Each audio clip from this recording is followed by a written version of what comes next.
इससे पहले कि भैरव यति को छोड़कर वहां से कहीं जाता, यति ने भैरव को अपनी बाहों में जकड़ते हुए उसे अपने सीने से लगा लिया। हालांकि यति की पकड़ इतनी भी मजबूत नहीं थी कि भैरव उससे आजाद ना हो पाए, लेकिन फिर भी भैरव ने उसे प्यार से समझाते हुए कहा, क्या कर रही हो? छोड़ो मुझे। तुम जानती हो कि ये वक्त सही नहीं है, कहीं मैं खतरा ना बन जाऊं तुम्हारे लिए। ये बदलता मौसम मुझे जानवर बनने पर मजबूर कर देगा। सुनो, होश में आओ, जागो। मत जाओ, तुम्हें आज कुछ नहीं होगा, यहीं रहो मेरे पास। भैरव का दिल घबराया हुआ था, लेकिन इस तरह से यति के कहने पर न जाने उसे क्या हुआ कि उसने यति को बाहों में थामते हुए अपनी आंखों को जोर से बंद कर लिया। बिजली के कड़कने पर भैरव जितना ज्यादा सहम रहा था, उतना ही जोर से वो यति को अपनी बाहों में जकड़ते जा रहा था। बिगड़ते हुए मौसम के कारण दोनों ही एक दूसरे को लेकर डरे हुए थे। माफ कर दो। शांत रहो। दर्द दिया है मैंने तुम्हें। शांत हो जाओ गुड़िया, और मुझे खुद से दूर जाने दो। ये मौसम मुझे बेकाबू कर रहा है। 100 दफा मर चुकी हूँ तुम्हारे हाथों से। तुम्हारी बाहों में मरूंगी तो शायद सुकून मिले। भैरव कड़कड़ाती बिजली के कारण अपने अंदर के जानवर को काबू करने की कोशिश कर रहा था, और यति ने उसे बिल्कुल खुद से अलग नहीं होने दिया। किसी तरह से पूरी रात गुजरी और मौसम ठीक हुआ। अभी भी दोनों एक दूसरे की बाहों में सोए हुए थे। सुबह यति की हल्की सी आवाज से भैरव की आंखें खुली। दर्द हो रहा है, बहुत दर्द। भैरव एक झटके में उठ बैठा। उसने पाया कि यति को तेज बुखार था। वो पूरी रात यूं ही बेहोशी की हालत में बड़बड़ाकर भैरव को उस तकलीफ से बचाती रही थी। बुखार? और मैं इतना लापरवाह कैसे हुआ कि इसके पैरों के जख्म भी नहीं दिखे मुझे? भैरव ने जल्दी ही खुद को यति से दूर किया और फिर उसके पांव के घाव को देखा। आसपास की जगह को देखने लगा।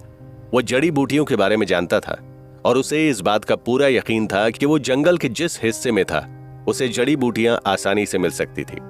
उसने यति को कुछ देर के लिए वहीं गुफा में ही छोड़ दिया और खुद जाकर पास से कुछ जड़ी बूटियां लाकर उन्हें शांति से पीसने लगा। यति के कराहने की आवाज उसे बेचैन कर रही थी। उसने जड़ी बूटियों को पीसकर उसे यति के पांव पर लगा दिया।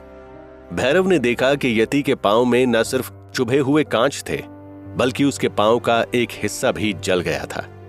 नहीं, मत छू, दर्द हो रहा है। सारा दर्द चला जाएगा, तुम ठीक हो जाओगी। भैरव जानता था कि जैसे जैसे जड़ी बूटियां असर करेंगी वैसे वैसे न सिर्फ यति का बुखार उतर जाएगा, बल्कि उसके घाव पर भी जड़ी बूटी का अच्छा असर होगा। शायद उन घावों को ठीक होने में थोड़ा सा वक्त लगे, लेकिन यति कम से कम उस दर्द से आजाद हो जाएगी जिसकी गिरफ्त में वो पूरी रात तड़पती रही। तभी रात की बात याद करते हुए उसके मन में एक ख्याल कौंधा। कैसे मुमकिन है ये? पूरी जिंदगी ये कड़कती बिजलियां मुझसे मेरी इंसानियत छीनती रही, और ये न जाने किस जन्म का श्राप है कि मैं एक दरिंदे में बदल जाता हूँ। फिर कल रात ऐसा क्या हुआ कि मैं उन बिजलियों और गिरते बादलों के सामने भी मैं दरिंदा नहीं बना? भैरव को याद था कि जब मृत्युंजय जिंदा था तब जब भी मौसम बिगड़ता था मृत्युंजय ही उसे संभाला करता था, और तहखाने में जंजीरों से बंधा हुआ भैरव अक्सर दर्द में तड़पता था और जंजीरों को तोड़कर खुद पर काबू पाने की कोशिश करता था। इसी जद्दोजहद में वो न जाने कितनी बार मृत्युंजय को भी चोट पहुंचा चुका था, और आखिरकार उसने पहाड़ों की चोटी पर एक बार यति पर भी हमला कर दिया था। लेकिन आज का दिन बिल्कुल अलग था। बीती हुई रात बाकी दिनों से बिल्कुल अलग थी। भैरव यति की बाहों में खामोशी से लेटा हुआ था और कड़कती बिजलियों के बावजूद उस पर हैवानियत बिल्कुल भी हावी नहीं हुई थी। ये क्या लगा हुआ है मेरे पैर में? मुझे दर्द हो रहा है, हे भगवान। भैरव ने ध्यान दिया कि यति धीरे धीरे होश में आने लगी है। यति ने खुद को संभाला और फिर उठकर पत्थरों के सहारे बैठ गई। वो अपने पैर को ध्यान से देख रही थी। उसके कपड़े लगभग जल से गए थे और उसके पैरों पर लगे घाव हद से ज्यादा बड़े थे। उसने जैसे ही अपने पैरों को हिलाने की कोशिश की तो खुद ही लड़खड़ाकर पत्थरों पर झुक गई। उसके पैर अभी भी बेजान थे, लेकिन शायद उन पैरों में इतनी जान थी कि यति को वो दर्द महसूस हो रहा था। शांति से बैठी रहो, ज्यादा हिलने डुलने की कोशिश मत करो। दवा लगाई है, थोड़ी देर में सब ठीक हो जाएगा। यति ने जैसे ही सामने भैरव को बैठा देखा, उसके दिल की धड़कनें बढ़ गईं। भैरव की नजरें सिर्फ और सिर्फ यति की नजरों पर टिकी हुई थी। अचानक ही यति की जुबान से सारे शब्द जैसे खोने लगे। उसकी आंखों के सामने एक एक करके वो सारे मंजर आने लगे जिससे वो पिछले कुछ दिनों से मन ही मन लड़ रही थी। हम यहाँ कैसे? महल का क्या हुआ? वहां तो आग लगी थी ना।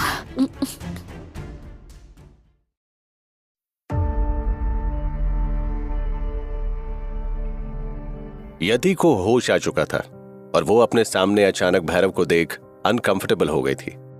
तभी उसे महल में लगी आग का ख्याल आया, लेकिन उसने जब खुद को एक जंगल में पाया तो अचानक वो बेचैन हो उठी। आग लगी हुई थी। भैरव साफ देख रहा था कि जो यति कल बेहोशी में उसका ही ध्यान रख रही थी, अब वो होश में आने के बाद उससे नजरें भी नहीं मिला पा रही थी। वैसे आग तो और भी जगह लगी हुई थी। यति भैरव की बात सुनकर समझ गई कि शायद भैरव उससे वो सारी बातें करना चाह रहा था जिनका वो जवाब नहीं देना चाहती थी। दर्द में होने के बावजूद वो बिल्कुल खामोशी से नजर झुकाए हुए चुपचाप बैठी हुई थी, लेकिन भैरव की नजरें तो सिर्फ यति पर ही टिकी हुई थी। काफी देर की खामोशी के बाद आखिरकार यति ने भैरव से कहा, मुझे इस तरह से घूरना बंद करो। क्या अभी भी तुम्हारे पैरों में दर्द है? तुम बताओ कि तुम कैसे हो और तुम्हारा घाव कैसा है? घाव? कौन से घाव के बारे में बात कर रही हो तुम? वो घाव जो उस खंजर ने दिया था या फिर वो घाव जिसे तुम देकर गई थी? मैं जानती हूँ मैंने तुम्हें खो दिया या फिर उस बेटी ने खो दिया जिसकी माँ की तुमने हत्या की थी। यति की इस बात से भैरव के माथे पर फिर से बल पड़ने लगे। जानता हूँ तुम बहुत नफरत करती हो अपनी माँ के कातिल से। क्या तुम अपनी माँ के गुनहगारों से नफरत नहीं करते थे? मेरा किस्सा और मेरी कहानी दोनों ही तुमसे और तुम्हारी माँ की कहानी से अलग है। कहानी भले ही अलग हो, दर्द तो एक ही है। इसलिए मुझे पूरी उम्मीद है कि तुम भी मेरे हालातों को समझोगे। हाँ, इसलिए जानना चाहता हूँ कि तुम सच में मुझसे नफरत करती हो। मुझे तुमसे नफरत हो या ना हो, लेकिन मैं इतना जानती हूँ कि तुम्हें मुझसे शिकायत भी है और नफरत भी। क्या क्या कहा तुमने? मुझे तुमसे शिकायत और नफरत है? और ये तुमसे किसने कहा? तुम्हें क्या लगता है मुझे किसने बोला होगा ये सब? आजकल तो एक ही है जो तुम्हारे आसपास घूमता है, जो अपनी टांगे तुड़वाने के बाद भी घसीटता हुआ तुम्हारे कमरे तक आ पहुंचा था और बाबा से तुम्हारी सलामती की भीख मांग रहा था। ओह, तो तुम कार्तिक की बात कर रहे हो। अब वो हमारे बीच कहां से आ गया? हाँ, हमारी बातों के बीच तुम उसे क्यों घसीट कर ला रहे हो? मैं घसीट कर ला रहा हूँ या तुम लाई हो उसको घसीट कर? तुम उसे लिए फिर रही थी अपने साथ, हवेली गई तो उसे भी लेकर गई, और पकड़े जाने से पहले भी तो वो तुम्हारी पूरी रात देखभाल करता रहा था। बोलो ये झूठ है? बात को इतना भी मत बनाओ, मैं तब जहर के नशे में थी। हाँ, तुम और तुम्हारे नशे। जब तुम्हें मुझसे ज्यादा सुरक्षित उसके साथ महसूस होता है तो फिर तो बात ही खत्म हो जाती है। अब ये क्या नई बकवास है? बकवास? भूल गई हो क्या कि उसने ये बात भी सभी से छुपाई कि तुम उसके साथ हो, क्योंकि वो तुम्हें सुरक्षित देखना चाहता था। दुश्मन तो एक मैं ही था शायद। अच्छा, और इसमें मेरी क्या गलती है? कहाँ की बात कहाँ लेकर जा रहे हो तुम? तुम्हें समझ में नहीं आ रहा कि यहाँ पर मैं कुछ और ही कह रही हूँ तुमसे, और तुम कार्तिक को हम दोनों के बीच लेकर आ रहे हो। बात यहाँ उस घाव की हो रही थी जो मैंने तुम्हें दिए। ओह, तो अब उसकी बातें करने से भी एतराज है तुम्हें? मैं उसे बीच में लेकर नहीं आया, शायद तुमने ही उसे इतनी हवा दे दी है कि वो मेरे और तुम्हारे बीच में आकर खड़ा हो गया है। अरे तुम अजीब बातें कर रहे हो। तुम्हें शिकायत किस बात से? मैंने तुम पर वार किया इससे, या मैंने तुम्हें गुनहगार समझा इससे, या फिर कार्तिक हम दोनों के बीच में आने की कोशिश कर रहा है इससे? मेरी शिकायत हर उस चीज से है जो... छोड़ो, तुम्हें क्या फर्क पड़ता है? यति जहां भैरव से अपनी मां के कत्ल के बारे में और अतीत के बारे में जानना चाह रही थी, वहीं भैरव उस बहस को किसी और ही दिशा में लेकर चला गया था। मुझे तुमसे कोई बहस नहीं करनी, तुम्हें जैसा जो ठीक लगता है वो करो। बस तुम्हें सही सलामत बाबा के पास ले जाना है, उसके बाद तुम अपनी मर्जी के मालिक। भैरव की बातों में नाराजगी साफ झलक रही थी, मगर इधर अभी भी यति उन्हीं बातों में उलझी हुई थी। जिन बातों ने उसका अभी तक जीना मुहाल कर रखा था। उसने एक गहरी सांस ली और फिर अपने हाथों को अपने चेहरे पर फेरते हुए भैरव से कहने लगी, सुनो, मुझे तुमसे बहुत जरूरी बात करनी है।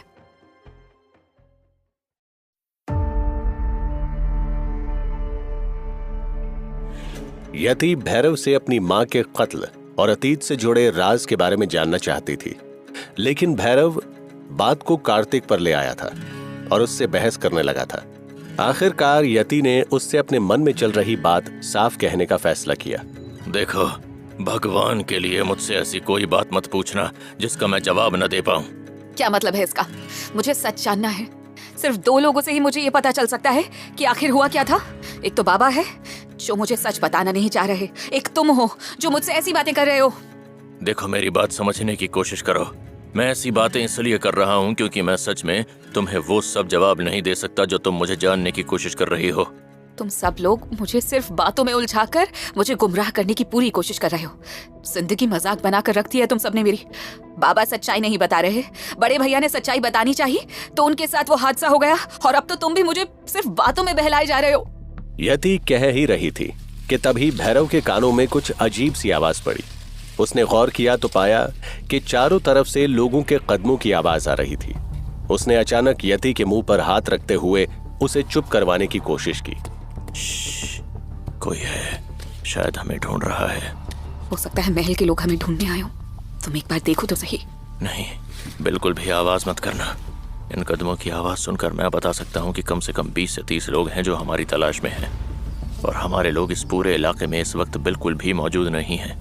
तो जाहिर है कि ये दुश्मन के लोग हैं। भैरव यति के मुंह पर हाथ रखकर उसके बेहद करीब बैठा हुआ था। तभी सहमी हुई यति की नजरें भैरव के उस घाव पर पड़ी जिसे खुद यति ने दिया था। भैरव के सीने पर वो घाव अभी भी बिल्कुल ताजा नजर आ रहा था, जैसे भैरव ने उस पर कभी कोई मरहम लगाया ही ना हो। अचानक यति को एक अजीब सी बेचैनी महसूस होने लगी। ये घाव, ये तो वही है जब मैंने उस दिन इसके सीने पर खंजर से वार किया था। क्या इस घाव पर कोई मरहम नहीं लगाया इसने आज तक? कि घाव इस तरह से कैसे दिख रहा है? ये अभी तक ताजा क्यों है? जहां एक तरफ भैरव की चौकन्नी निगाहें अपनी ओर बढ़ते खतरे पर गढ़ी थी, वहीं दूसरी तरफ अचानक यति ने भैरव के सीने पर अपना हाथ रख लिया और उसके घाव पर अपनी हल्की सी उंगलियां फेरते हुए भैरव की ओर देखने लगी। तुमने इस घाव को अभी तक ऐसा क्यों रखा है? क्या तुम्हारी शिकायत तुम मुझसे नहीं कहोगे? क्या अपनी ये नफरत मुझ पर नहीं बरसाओगे?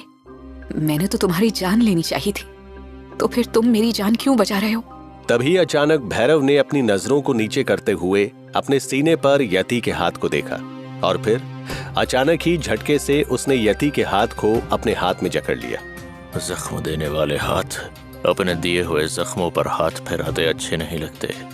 कहते हैं कि जहर तेजी से फैलता है। भैरव की इस बात ने यति के दिल पर कुछ ऐसा असर किया था कि अब उसके पास न तो बोलने के लिए कोई शब्द बचे थे और न ही पूछने के लिए कोई सवाल। उसे अपने लिए भैरव की नाराजगी और गुस्सा साफ महसूस हो रहा था, जो कि उसका हक भी था। फिर भी न जाने क्यों यति को उससे घुटन सी महसूस हो रही थी। अगर इतनी ही शिकायत है तो क्यों बचा रहे हो मुझे इन दुश्मनों से? बाबा का हुक्म था, बस उसी को पूरा कर रहा हूँ। और अगर बाबा का हुक्म नहीं होता तो क्या करते? तुम्हें क्या लगता है? इस घाव पर मरहम क्यों नहीं लगाया? क्योंकि मैं इसे ठीक नहीं करना चाहता। मैं इन निशानों को बाकी रखना चाहता हूँ ताकि मुझे याद रहे कि जब कोई अपना आपको करीब आकर दर्द और जख्म देता है तो कैसा लगता है। और मेरे जख्मों का क्या भैरव? अगर तुम मेरी जगह होते तो क्या करते? तुम्हारी तरह धोखा नहीं देता। क्या तुम्हें मुझ पर इतना भी भरोसा नहीं था कि तुम मुझसे सवाल पूछकर अपनी गलत फहमियों को मिटाने की कोशिश करती? इतना गैर जिम्मेदार था मैं, या फिर इतना कमजोर रिश्ता था हमारा कि किसी ने कुछ भी कह दिया और तुमने आसानी से भरोसा कर लिया? जहां एक तरफ भैरव और यति उन पत्थरों के बीच बनी हुई गुफा में छिपे बहस कर रहे थे, वहीं उन दोनों की खोज में दुश्मन पूरे जंगल में फैल चुके थे। इस बात का एहसास होते ही भैरव ने अपने जज्बातों और गुस्से पर काबू किया और अपनी पैनी निगाहों से चारों ओर देखने लगा। हम अपने मसले बाद में सुलझाएंगे, अभी यहाँ से निकलना जरूरी है। क्या अभी के लिए तुम मुझ पर भरोसा कर सकती हो?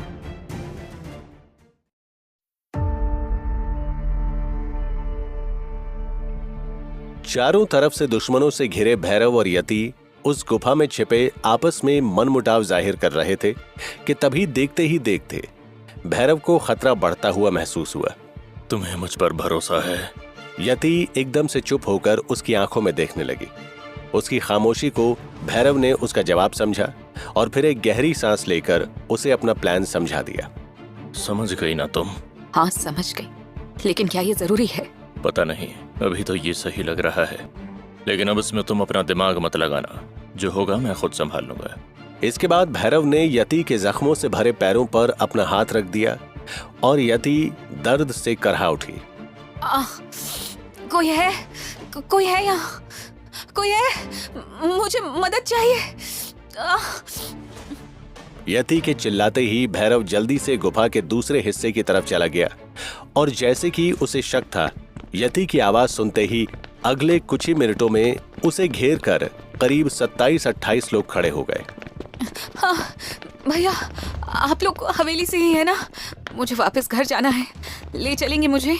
तुम हम लोगों के साथ वापस जाना चाहती हो? मैं फारसी में बोल रही हूँ क्या आप लोगों से? भैया मेरी हालत देखो, मेरे पास आप लोगों से बचकर भागने की हिम्मत और हालत नहीं है। लेकिन हवेली से हम... उस गुंडे ने जैसे ही कुछ बोलना चाहा कि तभी दूसरे ने उसकी बात काटते हुए उसे शांत रहने का इशारा दिया और खुद यति से कहने लगा, हमें भी तुम्हें लेने के लिए भेजा गया है, चलो हमारे साथ।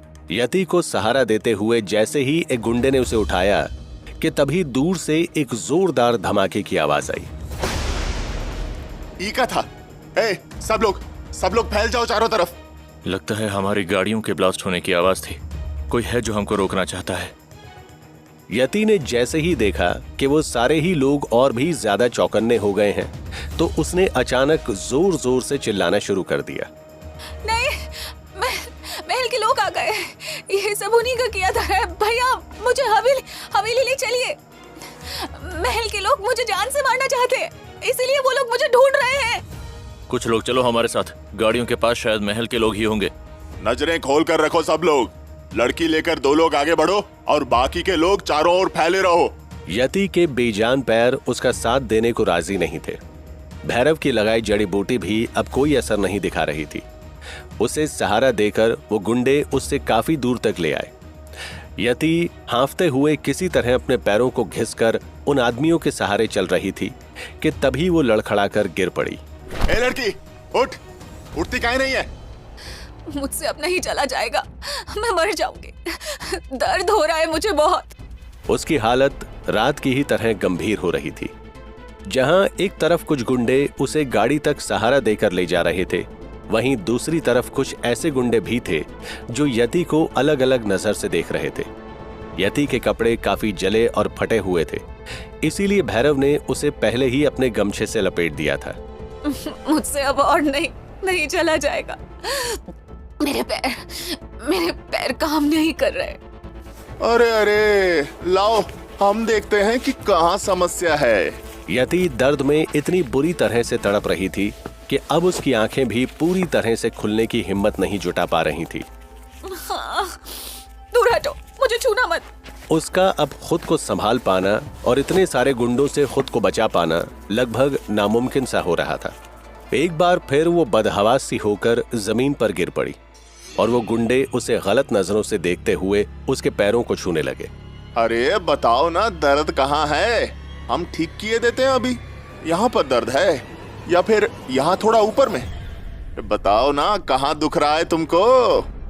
मुझे हाथ मत लगाओ, छूना बंद करो। ये क्या कर रहे हो तुम? तुमको ये सब नहीं करना चाहिए। हटो उस लड़की के पास से। अरे हम तो सिर्फ मदद कर रहे हैं। इतने सारे मर्दों में भी कोई सामने नहीं आया लड़की की मदद के लिए। अब हम मदद कर रहे हैं तो तुम सबको काहे जलन हो रही है? तुम क्या करना चाह रहे हो दिख रहा है हम सबको। लड़की की बेहोशी का फायदा ना उठाओ। हम सब यहाँ काम के लिए भेजे गए हैं, ये सब करने के लिए नहीं। अरे तो क्या फर्क पड़ता है? बोल देंगे कि रास्ते में ही जान चली गई, बहुत घायल थी बेचारी। इससे अच्छा मौका कहाँ मिलेगा शहरी माल के साथ खेलने का? और आसपास भी कौन नहीं है। यति के कानों में ये सारी ही बातें पड़ रही थी और उतना ही उसका मन बैठा जा रहा था। वो पीछे की ओर खिसकते हुए अपने बेजान पैरों को उस आदमी के हाथों से छुड़ाने की कोशिश करने लगी। कि तभी उस गुंडे ने यति के पैरों को पकड़ते हुए उसे अपनी ओर खींच लिया और उसकी गर्दन पर चाकू रखते हुए वहां मौजूद बाकी लोगों से कहने लगा, बोलो क्या कहते हो? का हम लोग इस सुंदर चिड़िया को जंगल से ऐसे उड़ जाने देंगे? कौन रोज रोज अपनी थाली में ऐसा मसाला हमको परोसने वाला है? या तो ये बुलबुल हमरी या फिर किसी की नहीं। यति की धड़कनें तेज हो गईं। हैवानियत तो देखो, मरने वाले इंसान पर भी इन लोगों का ईमान डगमगाया हुआ है। अभी तक जो गुंडे यति को हवेली ले जाने के लिए तैयार थे, वहीं अब उन्हीं गुंडों में से आधे से ज्यादा उस आदमी की बातों में आने लगे थे।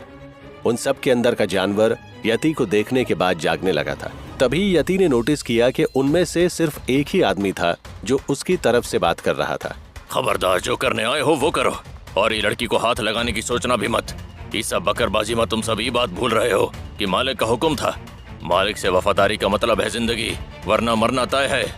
लागत है तुमको जीने का मन नहीं कर रहा। अब मालिक का चमचा बनकर भी तो कुछ हाथ नहीं लग रहा है। कम से कम कलेजे को ठंडक ही पहुंचने देते। लेकिन अब ये लड़की का जो होगा वो बाद में देखेंगे, पहले तुमसे तो निपट ले।